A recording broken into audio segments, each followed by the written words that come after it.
Hey YouTube, Shinobi here with the review of the D-Arts Dukemon, otherwise known as Gallantmon in the dub fandom, from Digimon Tamers, Season 3, part of the Royal Knights in other continuities. So wherever you want him to be from, he can be from there. So we have Dukemon here. I'm probably going to bounce between Dukemon and Gallantmon. I'll try to stick to Dukemon since it's a Japanese figure, but I can't make any promises. So you got him here, hanging out up here in the cool Photoshop filter of death. Dukemon, epicness, and more Dukemon that you can't see. There we go, Dukemon. So yeah, enough of that. And on to the figure. And here he is, pretty nice overall. I love the figure. A couple flaws. The cape is a plastic, because that's what Tamashii does. They don't make cloth capes or even rubber capes anymore. They're just flat out plastic. It's in two sections. I think one of Omnimon's or Omegamon's capes were like this, where it's split, which is fine and dandy, except for the fact that the plastic is kind of hard shell plastic, so it makes standing a little bit difficult without it getting really close to the body. So there's that issue. He's a little bit back heavy. But if you can look past that, you've got a very stellar looking figure. I'm going to take the cape pieces off to look at the figure, but just know that they are attached right here via a little socket, and they can move all around and all of that fun stuff. So, alright, so looking at the figure, reminds me a lot of Omnimon in terms of just the overall build of the figure. The neck joint's a little bit loose, so you got a kind of wobbly head back here. But in terms of everything, the head sculpt itself is absolutely phenomenal looking. You've got all the detail in the eyes up here, the fake eyes and the real eyes for that matter, and the helmet-esque design. So you've got a really nice overall sculpt up here. Got the little Biohazard-esque logo right there on his chest. Full rotation right there at the shoulders. The pads can also freely move around. Double joint right in there. Hindered quite a bit by how thick the arm is, so you can get about that much of a tilt. Unless you tilt it around like this, you get a little bit more, but then it looks a little bit goofy. The wrist actually has very little movement. You've got a rotation basically, just because of the way that the hand is designed. It plugs in there very close to the wrist, so there really isn't any sort of wrist movement going on there. You do have a swivel up here a little bit, and then right there where the belts are, you've got a swivel there and a swivel there, so you've got ball and socket joints holding everything together. Same down here at the legs, you do have a little bit of a thigh swivel, a double joint right there at the knee, and then a bunch of individual ball and socket joints making up the feet. So you can get all sorts of movement down there. It kind of reminds me a bit of the D-Arts Megaman figures that I'm having a little bit of trouble trying to get him to stand straight, just because of the way the feet are. He's a little bit wobbly. But that's not anything bad about the figure at all. The pearly white used looks absolutely great. It's bordering on a grayish color, which I mean is perfect for Dukemon and Gallantmon. But it's a nice pearly silverish color, and it looks absolutely fantastic in person. And it complements the gloss, the metallic gloss of the red paint very well. The gold is actually, I think, the worst of the colors on here. It's not bad at all. In fact, it's very beautiful. But it just kind of gets washed out by how absolutely great the pearly silver and the red look on this figure. From the back, he's not as thrilling, very bland. Got the little logo back there, but that's really about it. The two ports for the cape right here, and a port for the, I guess it's a Tamashii Stage back here. It's just a very custom Tamashii Stage. And we'll take a look at that in a second. So, accessory-wise, he has, obviously, his shield, because you need the shield, with the logo here and the little sunbeam esque logo, and then the Digimon hieroglyphics. Digiglyphs? I forgot what they actually called them. But around here, very cool. It is attached to an arm, so it has its own custom arm. You just plug that in, and I will show a pose with the shield. Obviously the lance, because he needs this, because that's his weapon. Otherwise he wouldn't be able to attack.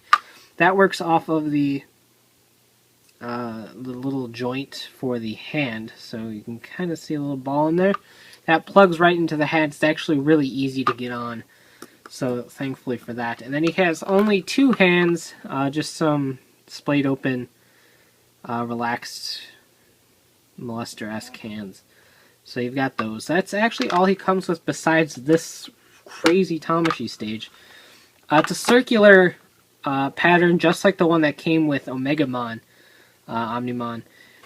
So just like that one, except instead of having just a stupid pole, it actually has the Act 5, Act 4, Act 5 Tamashii stage. The one for the robot Tamashii figures. The thicker one to handle all the die-cast pieces. Super Robot Chokins use this as well. So you've got the thicker ratchety joint on this stage, as well as the normal plug up here. There is an individual plug that plugs in here. It doesn't look to be any thicker, so it kind of seems like it's just a little bit of an extender. Mostly to get it out of the way of the cape pieces, so that there's enough clearance in there. So that just plugs right in, so he's all good to go. The hairpiece is a completely separate piece in the box, but there's a joint right there, so you can kind of make it look like it's waving in the wind or something like that. So there is a joint right there, and it can swivel right there because it's hooked in just through a ball and socket. So a very, very impressive figure.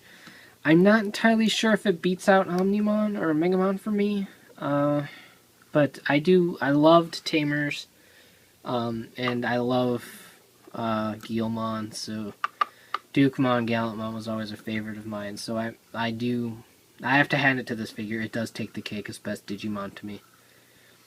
Just very little flaws overall, except for the posing problems, and that's mostly error on my part because I'm a bad poser. So, very, very awesome figure. So this figure is just, like I said, beyond awesome. Yeah, it's a little bit of a bummer that he doesn't come with a little bit more accessories. Maybe like a Figuart Zero or something, Granny, or Grani. Can't remember how the Japanese pronunciation is, Grani. Would have been kind of neat, maybe for a Crimson mode sort of thing. But that's just minor nitpicks. It comes with exactly what it needs: the lance, the shield, a stage so it can stand without falling over and stuff.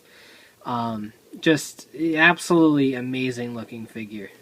If you're a fan of Digimon Tamers, which most Digimon fans are, or you just really loved Guilmon or Dukemon, Gallantmon, whatever, then this is a must-own figure. Even if you're just a kind of casual Digimon fan, if you've seen Tamers, then I feel like this is the best D-Arts Digimon release so far.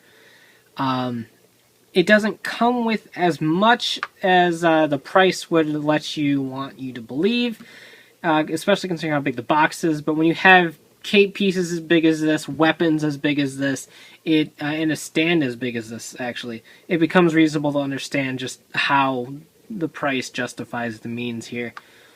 Hopefully we get more Digimon. Right now we've only got Wargreymon, Black Wargreymon, Omegamon, Dukemon, and Beelzebumon. So, yeah, I'm hoping for more. Very much hoping for more. I'm just glad we got this one at least. Hoping to see more, particularly like Shoutmon variations. I would love to see. But in particular, I'd like to see the megas for all of the main seasons, or at least the main characters, mega level or whatever it was in Japan. I don't remember. I'm a dubby, so I know those terms more. So we got Wargreymon, we got Omegamon, we got Dukemon.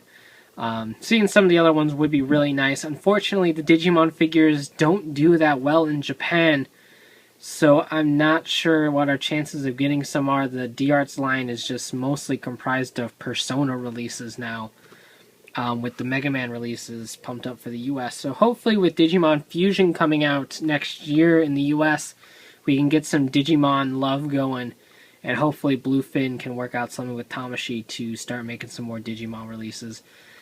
Really hoping it pans out. Great figure. If you're a fan, definitely pick it up. You should see this guy go on sale at some point. HLJ's already got a 5% discount going on him. Additional 5%, so it's 15 total. Ami's default was 26%. I'm sure that one's going to go up soon. I mean, you could find Beelzebumon floating around now for like 75% off. So, if you bide your time a little bit, you can probably get this guy pretty cheap, but don't wait too long. Prices for Omegamon after he went on clearance shot back up. So you might want to just kind of keep an eye on it and bite when the price is right for you. Definitely recommended. Absolutely phenomenal figure. I love it. So you can check out shukenshobby.com for latest updates on my reviews and hauls, and of course check out RidersRangersandRambles.com, the podcast bringing the latest tokusatsu news in the craziest way possible. So take care and have a great one. Bye.